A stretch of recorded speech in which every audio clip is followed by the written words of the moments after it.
I didn't look at the thing. Okay, you're live. Okay. I guess we can call this meeting to order at 6:01. And let me get a little more prepared here. Get my agenda out. Any special guests that we need to recognize, Cindy? Well, we got Mike Miner coming in right now. He's from the Polar Bears. Carol's been trying to get in. She's trying again. We've got Brielle Sierre from Franklin County, Trails Coordinator. Ivor Stevens, Doug Todd from Rutland County, Chittenden Dammers. Did I say Dustin from Lamoille County? Of course, he's an alternate, so it's not really a guest. I'm not going to announce all the guests. Or, I mean, all the alternates. No, that's good. Ivor's not here tonight. It's Amber. Oh, sorry. I saw you there. Right. I just assumed it was. No, I usually try to make sure his name is up if it's him. So. Okay. Amber. Okay. We have a very short agenda tonight from the looks of it. Is there anything anybody would like to add to the agenda? Hearing nothing, seeing nothing, I would entertain a motion to approve the agenda. Addison County makes a motion. Chittenden County would second. Thank you, Louis. Thank you, Pat. All those in favor, say aye or wave or something. Aye. Aye. Thank you. Aye. Secretary's report is included in your packet. Anyone have any additions, corrections to the secretary's report?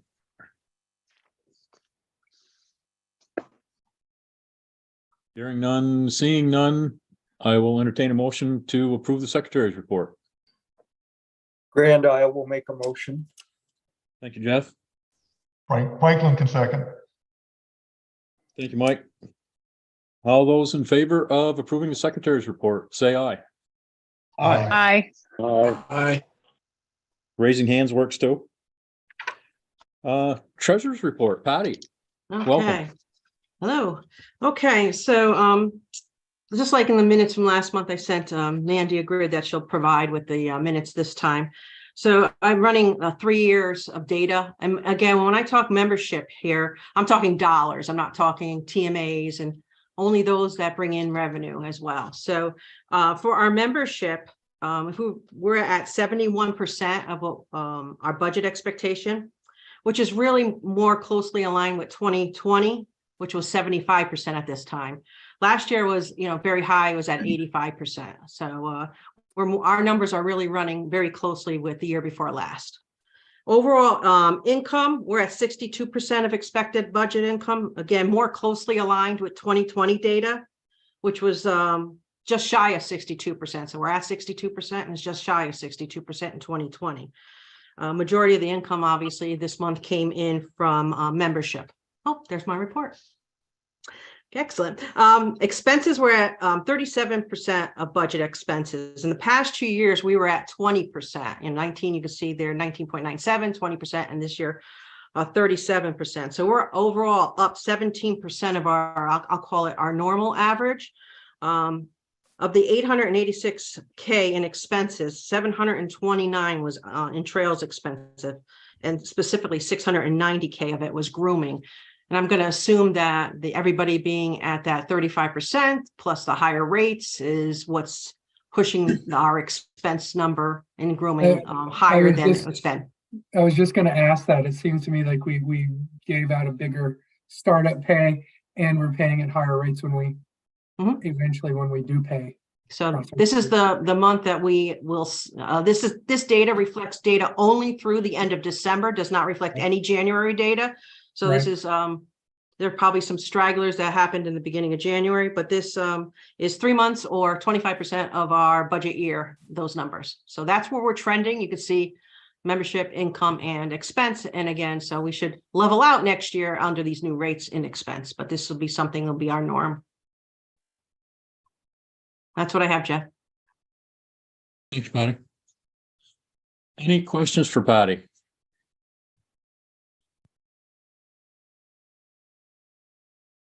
Hearing none, seeing none, I will entertain a motion to approve the treasurer's report. Windsor County make a motion to approve the treasurer's report as read. Thank you, Doug. And Carol a D. second, John please. from Bennington, second. Thank you, Carol. All those in favor, say aye or wave. Aye. Aye. Thank you. All Thank those you. opposed? Oh, Okay, thanks, everybody. thank you. No tabled items, no old business. New business, TMA report, Cindy. So I just emailed it to all of you a little while ago, and I'll share my screen as well. Let me just go here and then do and share.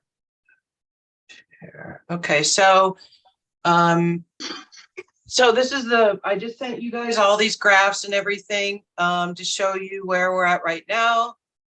This does include the new Ride for 25.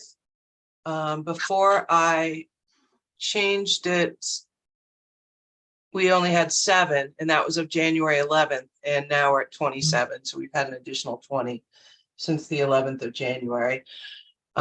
But this is where we're at this year versus last year at this time. And then, of course, you're going to get all your clubs and your county. The other thing to show you that I sent you guys is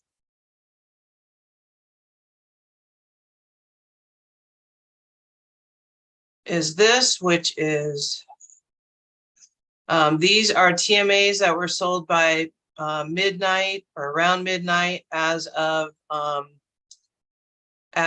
January, I'm sorry, December 16th at midnight. So these are all early bird sales for the last 5 years of what we had, because there was such a difference between last year and this year for early bird.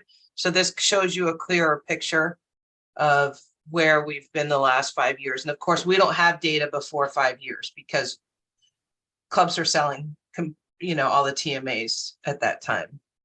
I mean, we would have them at the end of the season. We just wouldn't have them, real time. So again, I think that the trend is the snow and, the lack of it as far as the decrease between 19, 20, 21 and 23.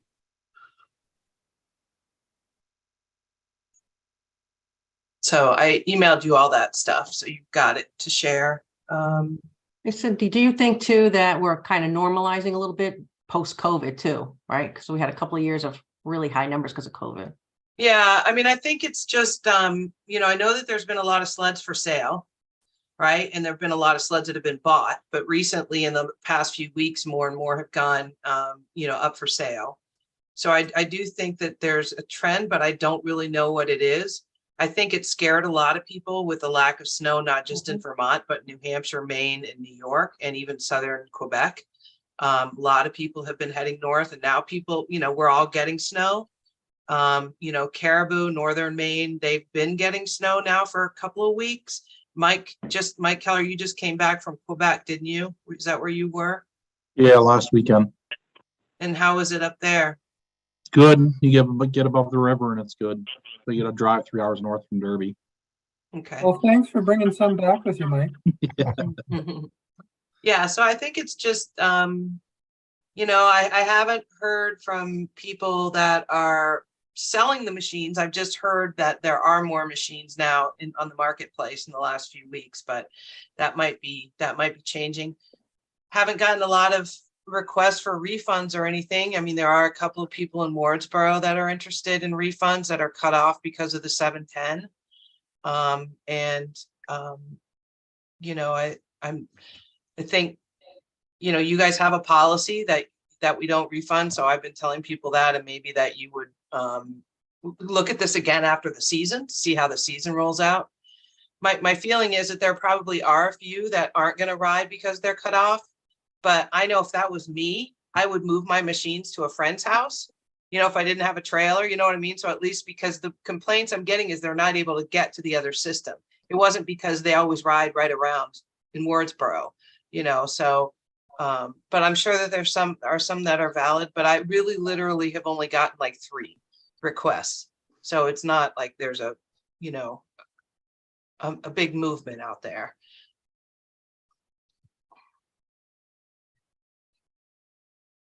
You buy a TMA though for the entire state. It's not like it's limited to just one area. I mean, I sympathize with them. That whole thing down there is certainly a challenge, but and if we don't have snow in our area and we need to trailer somewhere, we do. I don't know. The policy is pretty clear.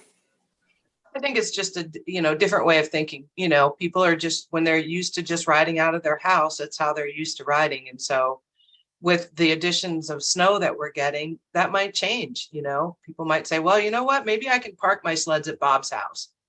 Bob's got a trailer. Maybe he'll move them to his house and park them in the garage. So at least I can get out and ride when I'm, up at my second home, or, if they live there, I don't know. So, but I'll keep an eye on it. If something, gets more mass amount, bigger requests, I'll let you guys know. But I seriously have only heard from 3 people in the past month and a half. I think people experience that same thing across the state for reroutes and other closures. When we did the reroute, we dealt with some of that with the border trail, and we just work with people the best we can to help them get, local access trails to our trail. Mm-hmm. Yeah. And that's really all I have, unless you guys have any additional questions. Cindy, what was the budget based on for membership for TMAs? It was based on last year. It was based on last year. So, we might have to, it just depends on how it's all going to sugar off, because the majority of our budget is spent on grooming, and we haven't been grooming, right? We paid the subsidy payments, and, so you still have clubs that have the grooming contracts and everything. So with the lack of snow for a month, because really nobody was grooming for a month. So, but I'll keep an eye on it. And as usual, we'll keep expenses, where they should be and all of that.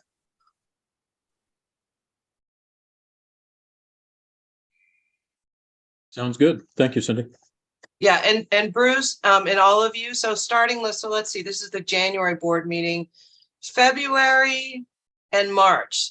I will definitely be in March giving you end of year projections. So you'll have the end of the year projections. I usually start that in the spring. And I might just actually do it in February because of the weird winter. But I'll definitely keep you updated on where we're forecasted to end the season, because you guys still have decisions to make regarding the money, the extra money and all of that from the reserve account that you're going to decide in May what to do with that.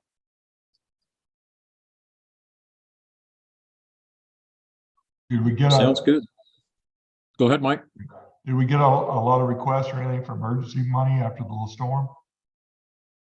We got a couple of requests, but Mike, no, the majority of clubs went out and just took care of it on their own. So, yeah.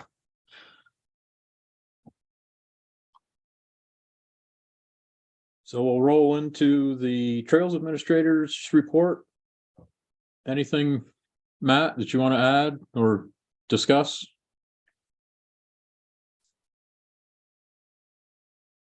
Okay. I'll add if Matt doesn't want to add anything or doesn't have anything to add. I've just been listening intently to the legislature.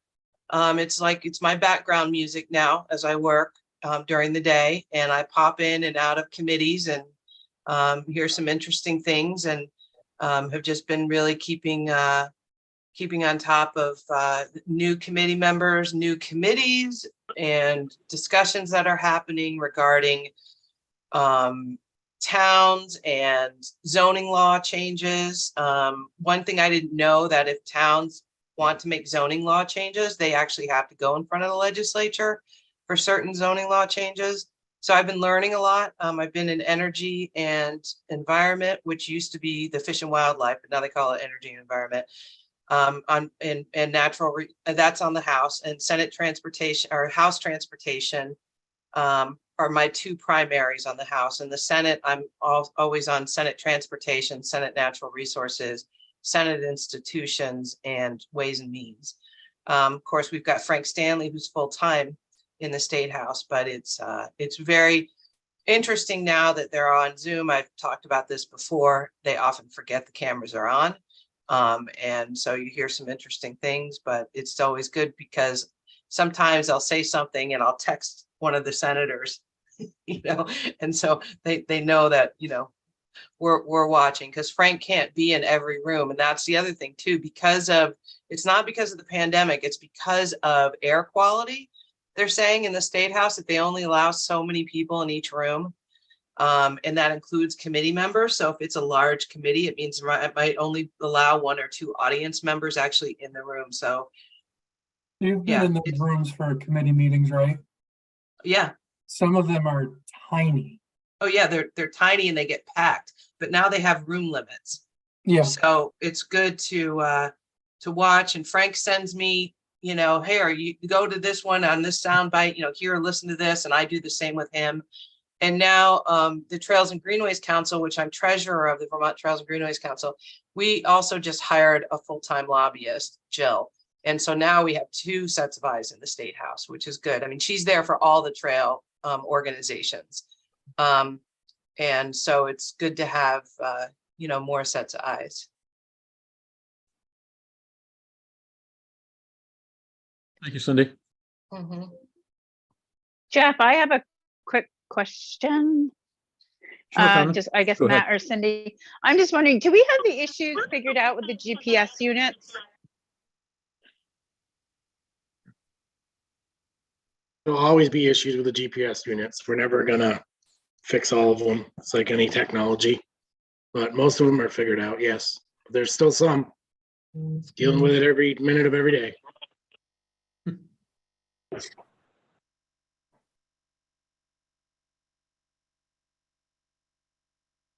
I have one more thing I can mention. I heard from Jeremy today.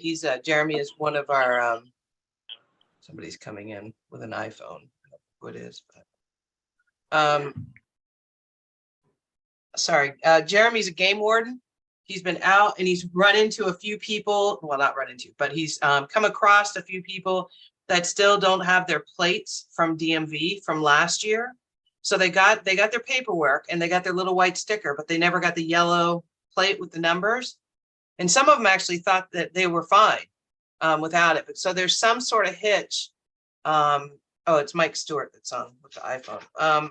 There's some sort of hitch with DMV that happened. And I knew that it had happened. There was a batch or something that got lost. This is 1.5 years ago, but I thought DMV took care of it. So I'm going to reach out. I had Jeremy send me an email and I'm going to forward it on to Mike Smith and Shannon Fassett at DMV to find out what's going on, if they can identify who these people are. Jeremy did not write down their names. So I don't know. He ran, I think he said 4 people this weekend. So they have the TMA, they have all that stuff. They have, I guess, what their number is supposed to be because it's on the white sticker, right? But they don't have the yellow sticker, the plate. So.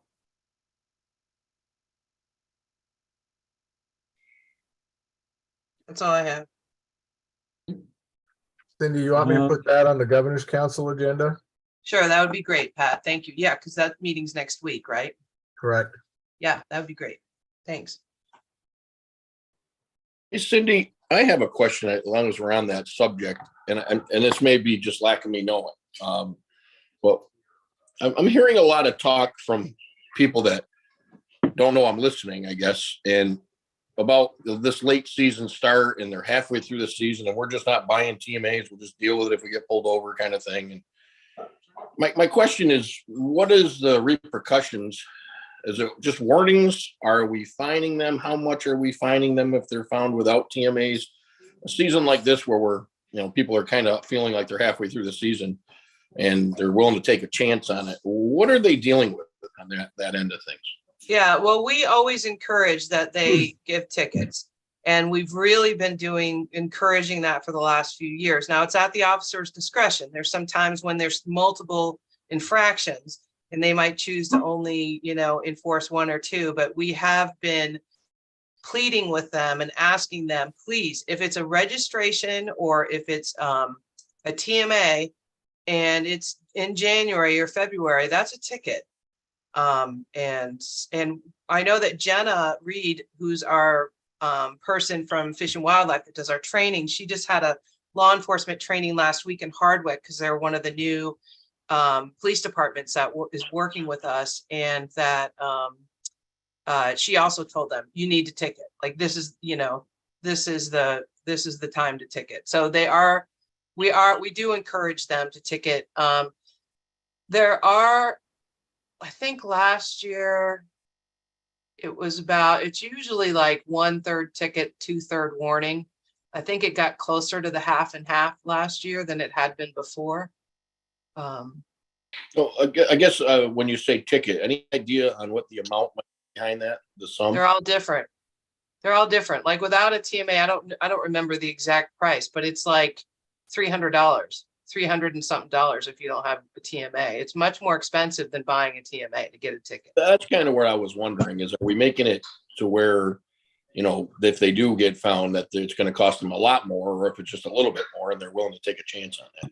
And what are the repercussions? I mean, can we hold that against them? Does it show in the system that they were found last year without a TMA and it's a second offense, that kind of stuff? Well, we tried to, Beth built a link to our website, or a link to our database for law enforcement specifically, so they can look people up and they can list warnings. It's been slow getting them to want to do it because it's all volunteer based, but if they all did it, it would help them, because they could look up and say, oh, this guy, Ken Smith, he just got the same warning 3 weeks ago, and so we are encouraging them, and it's a neat, really cool system that Beth built. It's just getting them to use it. What would it take for that to show up in their system? Because if they got pulled over and it was unregistered again, I got to believe that would show up in their system, correct? So I don't know. I don't know if they keep warnings in their system like a DMV would for motor vehicle. But I guess we could ask that, Pat. Yeah, I don't believe, we've had that discussion, and I don't believe DMV tracks snowmobile infractions. Yeah, they do not. It has been discussed, and I spoke with Fish and Game at the show this weekend, and the two that were there were both very adamant that they don't write warnings. And the message that's come down is don't write warnings. The only place where they're a little bit lenient, if people don't have their insurance card, they insist that they have it. They have everything else, but don't have their insurance card with them. He said they'll be a little bit lenient there, but he says if there's no registration, there's no TMA, there is no excuse. So, you can't say, well, I didn't know I needed that. He said, I don't buy that. And he talked about one guy last year, 30 days apart. He stopped him, no TMA, wrote him a ticket. And when he gave him the ticket, he said, it would have been cheaper to buy a TMA. 30 days later, same guy, still no TMA, another ticket. So this guy was in for 600 plus, probably close to 700 in fines, because he didn't want to spend $1.50 for $150 for a TMA. So Fish and Game seemed to be right on the ticket writing. And that was my question, Stan, and that's probably, I would imagine, set by the legislature, the amounts, I would imagine, Cindy. But yeah, and I actually think it's $200, not $300. Well, the legislation sets the amount, but it's actually the Judicial Bureau that sets the fine amounts that the officers will write in. Yeah. So it varies year to year. I think the legislature says it's a $300 fine, but I think it's like 188 set by the Judicial Bureau. Think about that, Pat, for a minute. How does that make sense when they're going to pay? You know, if they get, oh, if I do get caught, it's $188. If I don't, if I buy a TMA, it's close to that anyways. You know, It's the Judicial Bureau. We don't have a say. You can't petition them. It's just a group of judges that set the. It's called the. I can't remember. It's like it's the average fee or the reasonable fee for a ticket, no matter what the legislation says.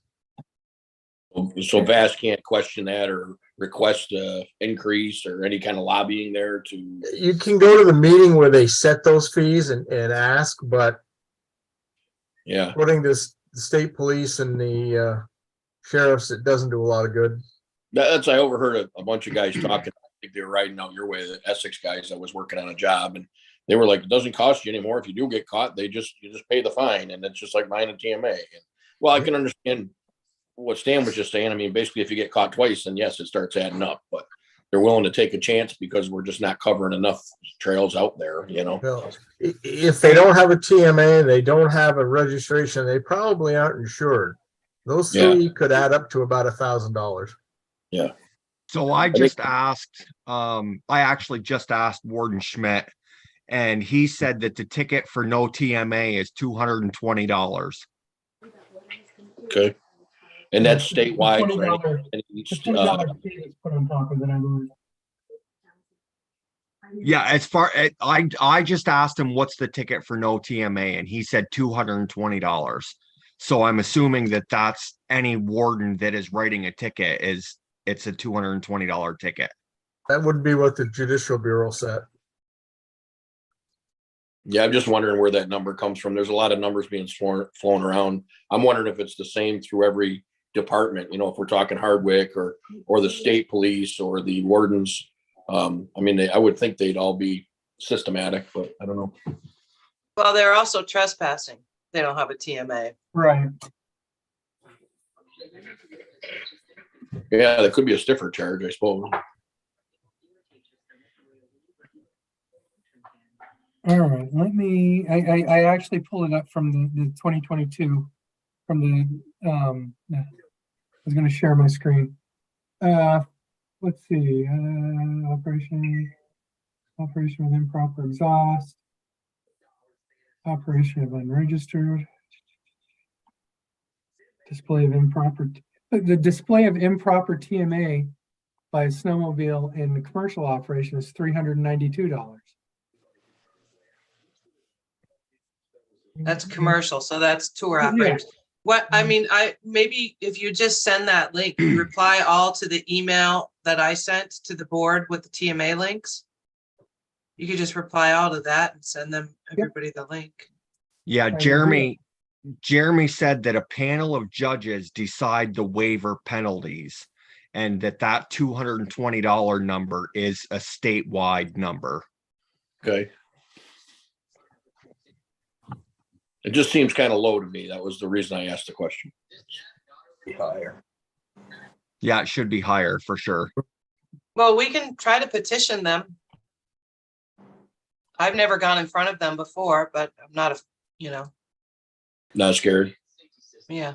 It might be worth doing. I mean, all we can do is ask, you know, at fast, they might take us into consideration, I would think. I just don't think it's steep enough to where someone would say, hey, if I get caught, I'll pay the fine. It's, you know, it's a chance we take, or you don't get caught and you ride and it doesn't cost you anything. A lot of guys are registering their sleds and that kind of stuff. They might be riding other states even, you know, but they're just. Yeah. Sorry, I didn't mean to cut you off. Yeah. Pat, let's ask that too next week. Yeah, we've talked about going before the Judicial Bureau, the panel of judges. Before I don't even know when it is. I believe it's in the spring sometime. I think so too, but we'll ask because they'll know. DMV will know. And but to Ken's point, is there repercussions for not paying?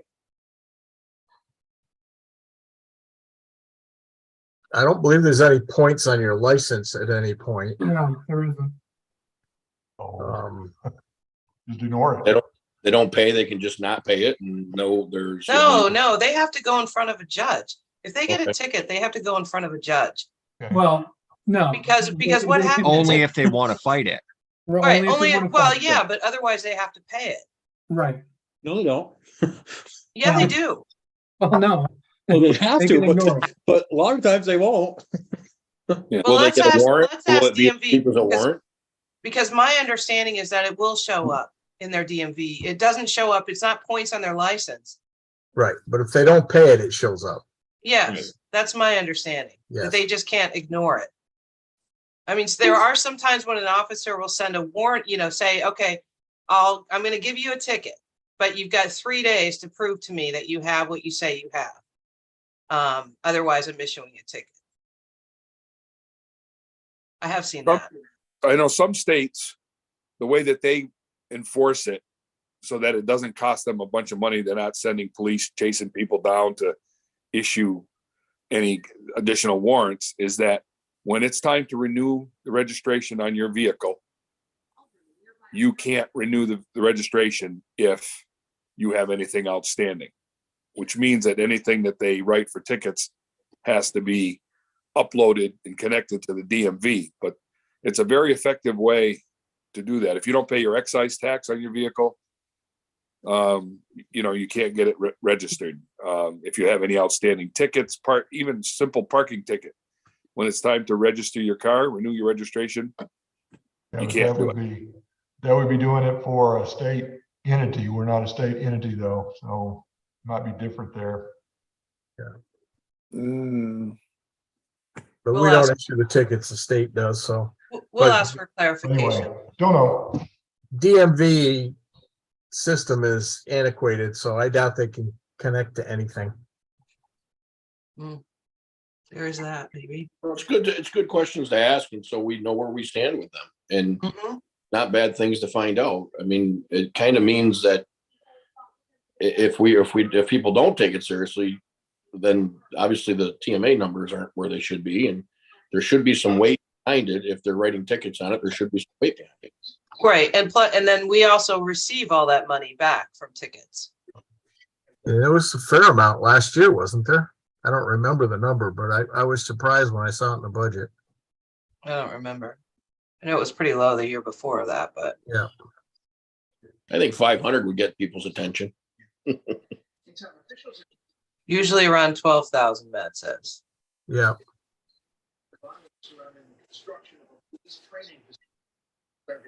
Okay, let's move into committee reports. Mark, American Outdoor Risk Retention Group. We've had no claims. Oh, Also geez. set up a schedule of quarterly meetings for the board. Our first one was going to be February 8th, but several of us are going to be out of state.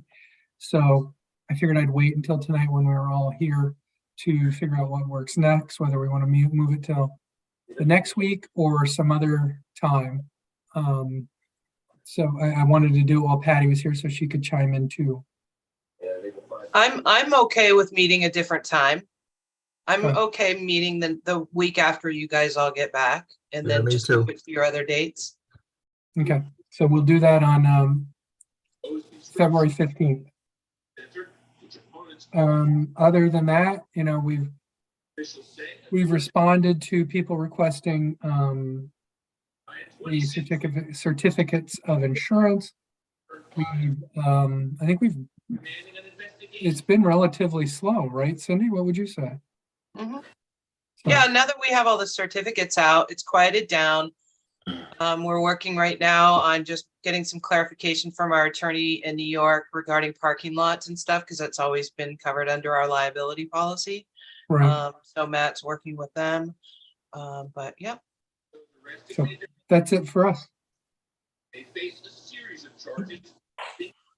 Northeast chapter and USA, Pat, anything?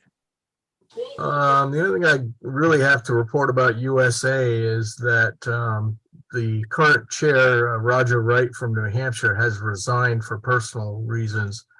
So we're working on coming up with a new chair.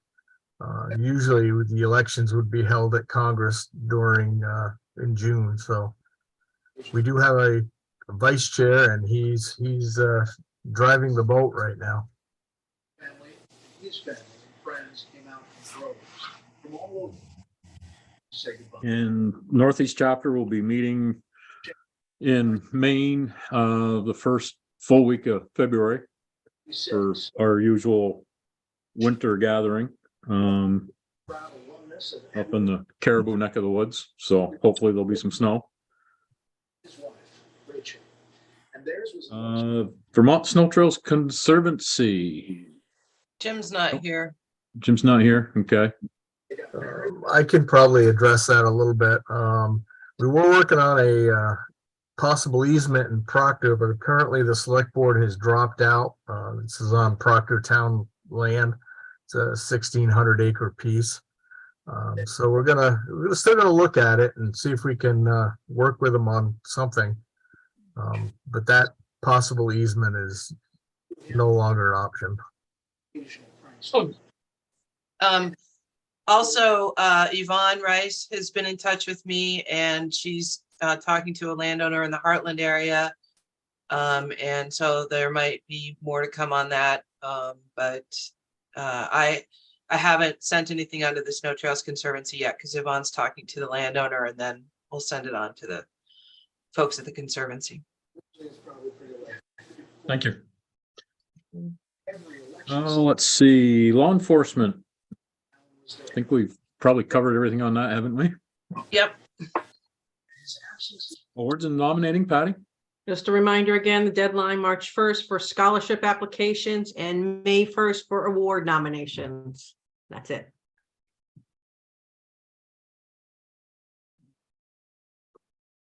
It's easy to think. Bylaws and policy, Mark. Beneficial investments. Nothing right now. Investment products, right? No. Fisher avoids. Annual meeting, Jeff, any updates?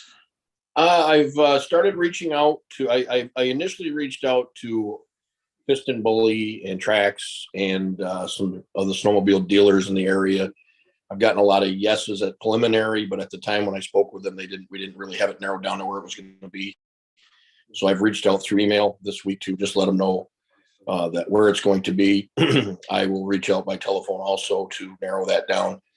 We're really kind of just in a holding pattern now, letting everybody know. I would possibly like to meet with the Kenyans, myself and whoever else is interested. I don't know if Cindy, if you'd want to do that or whatever, just to kind of talk over with them what we usually do. We can either do it through Zoom or in person, whatever. Just to kind of what we are thinking and what they're thinking, and if they have any concerns, kind of thing. And then everything else is kind of we're really hate to say it, but copying a lot of what happened at the last year's annual meeting. It worked really well, and so we're hoping that in the coming months, probably May on, where it will take more shape. But we're at least getting word out and letting everybody know. I would say to any clubs out there, if you guys want to let your clubs, I know we said this before, if they want to set up tents or have anything for ticket sales or merchandise sales, to please maybe reach out to you or to us and start letting us know. So I would say after we speak with the Kenyans, we can come up with a little diagram on, who, what, where we could set up and all that. But other than that, it's just moving along, waiting for the calendar to take off. And it will be the Saturday after Labor Day Mm-hmm. in Waitsfield at Kenyon's Field. Was a great decision. Like when I decided to host family movie day. Your clear made it easy. Andy just threw something in the chat. Let me see. Suggestion from active military individual regarding the annual scheduled date of annual meeting. This year annually, the meeting is held on second weekend in September, and that always falls on a mandatory drill weekend. And they asked if there were possibilities of the annual meeting date changing in the future. Well, I guess that is something to take under consideration. Yeah, I'd say we're pretty much locked down this year, and if we were to move it, it would have to be backwards. I wouldn't think you could move it forwards because you're usually dealing with Labor Day. So that would be something that we could talk about. Yeah. Yeah, I don't think we would move this year.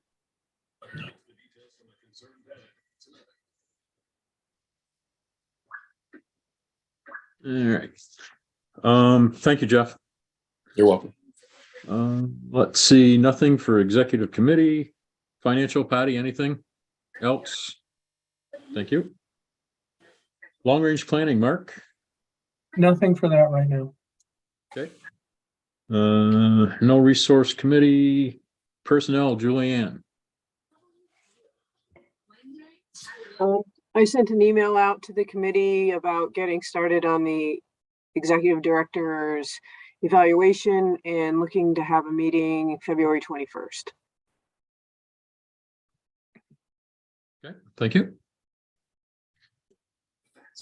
Trails. You want to hit that one, Matt? Sure. We did have a trails meeting. There was not a lot to discuss, really. We talked about the plot parking areas, some of the costs for plowing. Obviously, they've increased with the increase in fuel and equipment replacement costs. So we're looking at that.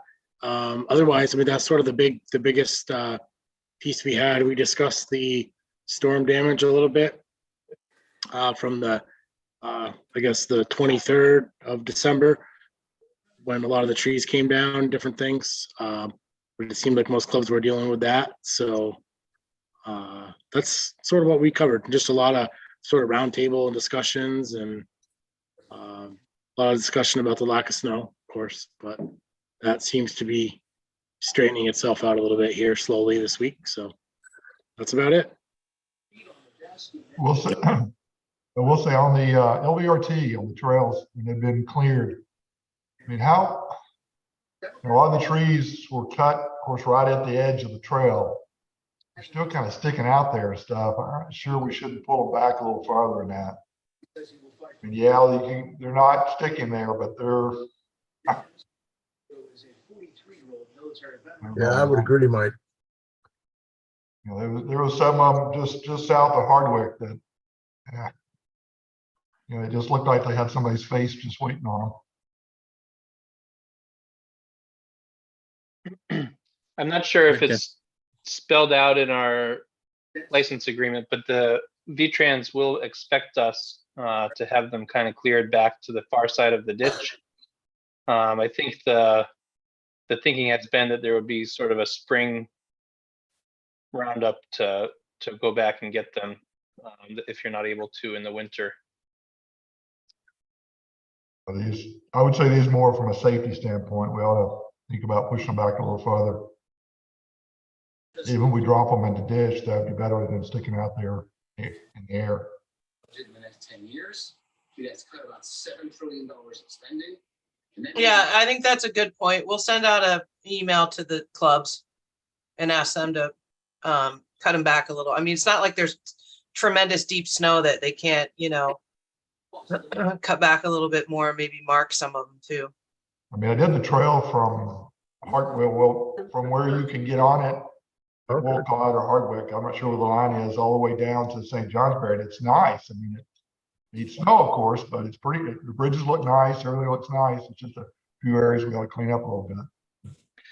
So is that really specific to the LVRT, or that's just any trail really that you don't well, trees sticking out? I could only really ride one other trail. I mean, I haven't ridden much yet because it was kind of bony. So I just rode the LVRT, and I rode up to Craftsbury, and I mean, there's a little bit on the Craftsbury Trail, but you're a lot slower, and you know, you're around trees, so you don't have that expectation of it being kind of clear.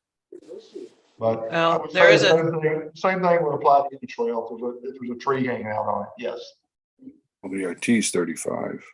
Yeah, the LVRT has a 35-mile-an-hour speed limit too. But I think, you know, our trail is our trail, and we have to be careful about. I mean, we obviously don't want stuff sticking out, but I don't know that we want to set precedent either. Just a thought.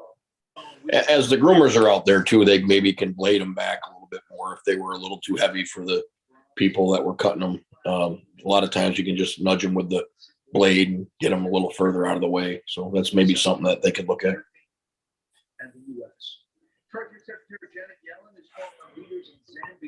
Thank you, Mike. Safety, Stan. Yeah, so this past Saturday, we were supposed to do our military appreciation event, International Safety Week highlight at Bull Park.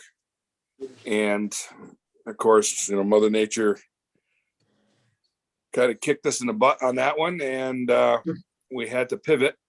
Cindy did a really nice job getting us. I think there was already a space reserved for us at the Sportsman Show, the Yankee Sportsman Show at Essex Fairgrounds. But got us some bigger space, and we had a really nice booth. We had a snowmobile in there that brought a great deal of attention. And Jeff, just thinking about that, and at the SAM Show this year, you had mentioned the idea of having a snowmobile in the booth next year. Definitely brought attention to us. Maybe because we didn't have the same audience, right? When we do a snowmobile show, everybody there is a snowmobiler. At this show, we had a lot of people who were there for hunting and fishing. Snowmobiling was maybe part of their sporting life, but not their focus. But we had a huge crowd on Saturday, and we did have the folks from the veterans group, and we did the raffle for them. So we were able to raise some money for them. And we did talk to a fair number of people. It was interesting. Cindy, you mentioned about there's a bunch of snowmobiles for sale. And some people were talking about how they were, either getting in or getting out of the sport. Now that there was snow coming, they were going to sell snowmobiles. Thought people would be more interested and more willing to part with money with snow on the ground, which makes a lot of sense. But there were other people who had experience with snowmobiling and were coming back into it, or looking to come back into it. So the timing on the $25 weekend was really good. We pointed to that to a fair number of people. We had some landowners that stopped by that, mentioned that they were landowners and there was trails on their land. And in a couple of cases, there were people who did not snowmobile, but they just, they're sportsmen and they understood the value of it, of the trails to us, and really nice people. So there wasn't a single negative comment, which at a snowmobile show, we get a bunch of them because our TMA cost is too high or we're not bringing enough snow to Vermont. But, at with this group, we had some people tell us that they felt bad for us because we didn't have snow, and it was a very good event. And, I think it was well staffed. We had Julianne was there with her husband, Chuck. Joan and I were there. We had Lee Whiting. So we had safety ambassadors in the booth. Cindy was there on Friday with, I'm not sure who was there with you on Friday, Cindy. And then Cindy came back on Sunday because it was going to be the booth needed to be taken down at the end of the day. So all in all, I think it was very good. The other thing that I did is I wrote an article that I sent to Beth and asked her to put it in the next magazine, asking our membership for some ideas. We've been working the last couple of years, bringing awareness to things like hands-on for safety and safe and prudent riding and zero tolerance. We're a little bit stale right now, I think, as a committee. And so I'm asking the membership to give us some ideas as to some things that we could be working on. So that's where we're at this point. Thank you, Stan. Appreciate it. And I definitely think as much as a logistic issue it is, that having the sled in the booth makes a lot of sense, especially for that show. Our other shows, like you say, probably not worth the hassle of having the sled. If we really wanted one, we could probably borrow one from somebody. Yeah. Well, like next year, the Sam Show, that would be easy for me to bring one. And I'd like to bring a vintage one, maybe put if the booth is big like we had this year, you'd have a current version and then a vintage sled, kind of Yep. where we came from and where we are now. Where we're at. Yep. Yep, absolutely. Governor's Council, Pat. I know we've given you a list of stuff to bring up next week, but Yep, yep. Of course, all this data is now almost a month old. State police reported that they had 50 students complete the in-person classes, safety classes, and 406 had done it as of January 4th online.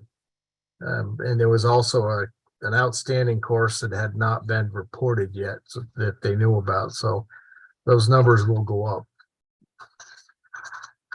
DMV reported 18,310 snowmobiles registered as the 1st of January. There was some discussion about I don't know even how to describe this, but it's a tracked bicycle type thing.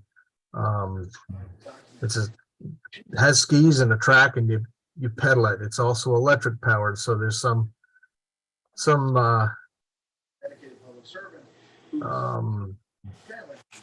like an electric bike. So there's some discussion on whether it needed to be registered, TMA'd, and it's not really a snowmobile, so because it isn't self-propelled. So it was an interesting discussion.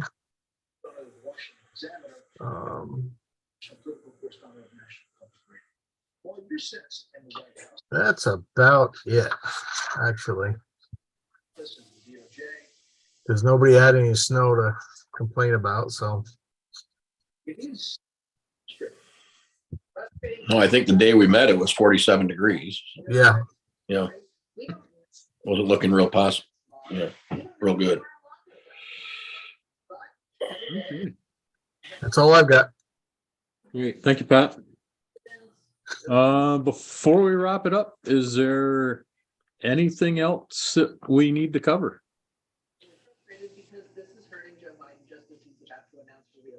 The trip to Maine,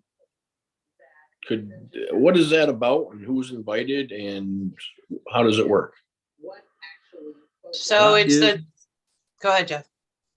That is the Northeast chapter of the International Snowmobile Council.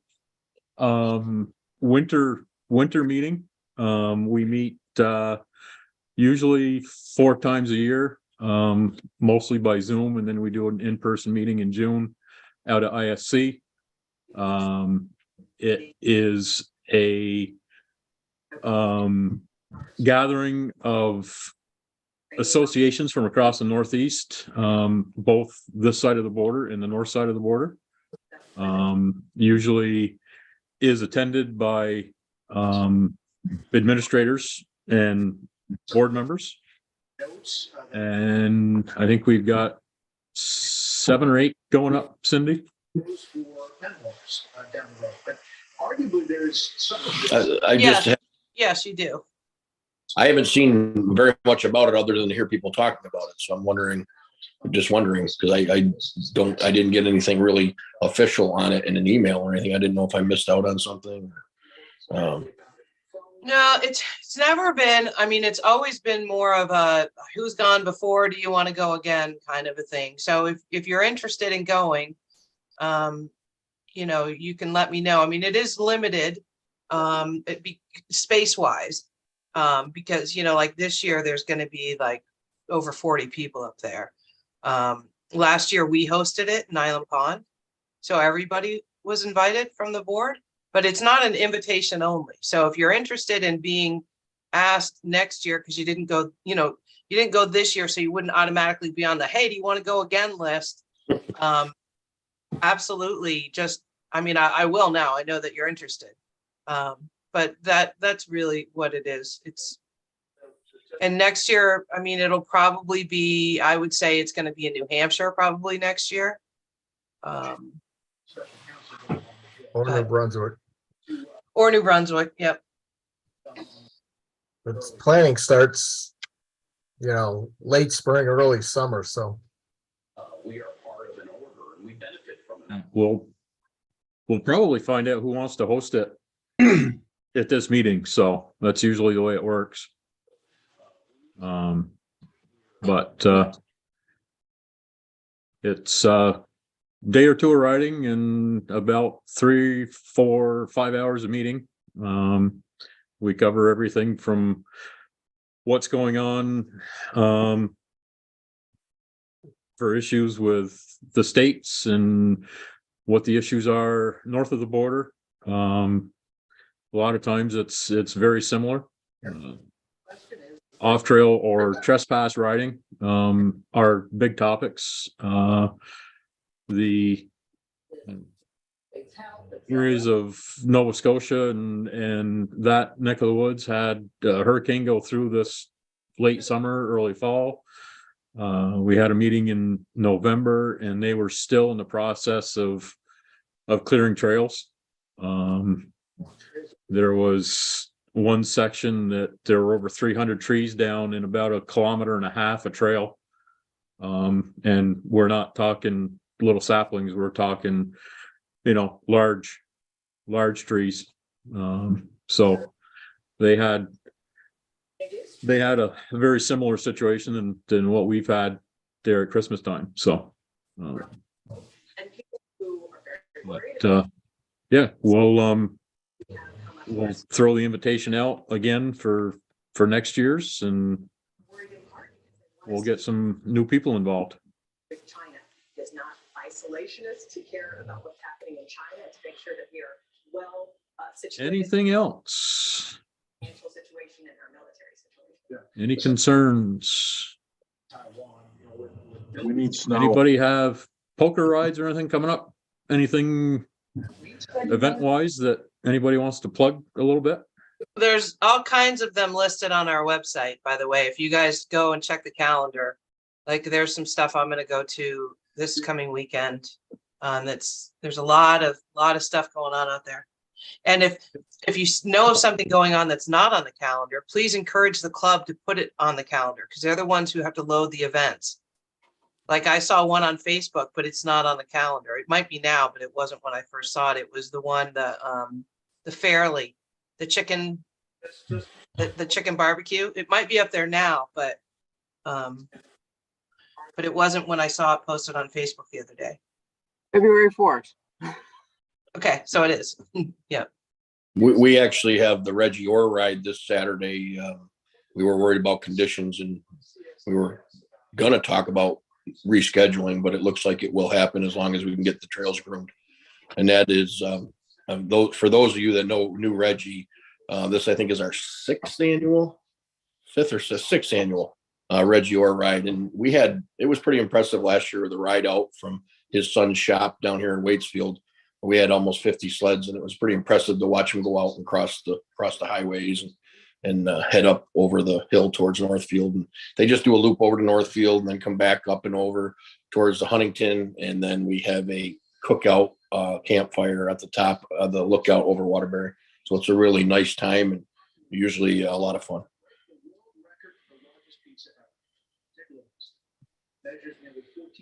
So were you getting ready to say something? We have a kids ride on February 18th. And last year we had 130 kids participate. So that keeps growing every year.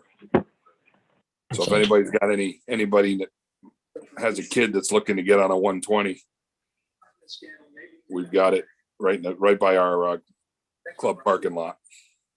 Stan, you might want to get in touch with Ted Brady. He stopped by the booth yesterday. Ted Brady is the executive director of the Vermont League of Cities and Towns.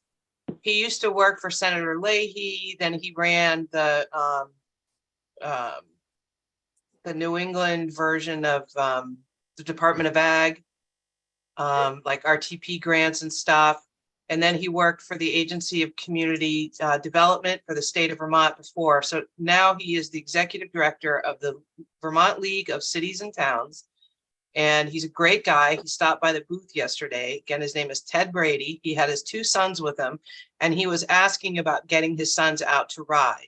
And I mentioned that there were sometimes events where they had the little 120s, And so you might want to just Google Vermont League of Cities and Towns and contact Ted Brady. You can tell him that I, gave you the information. He's a really nice guy, and not sure where he lives, but I'm guessing it's probably central Vermont because that's where he works, but I'm sure that that might be something he'd be interested in. Yep, I'll reach out to him, let him know that it's happening.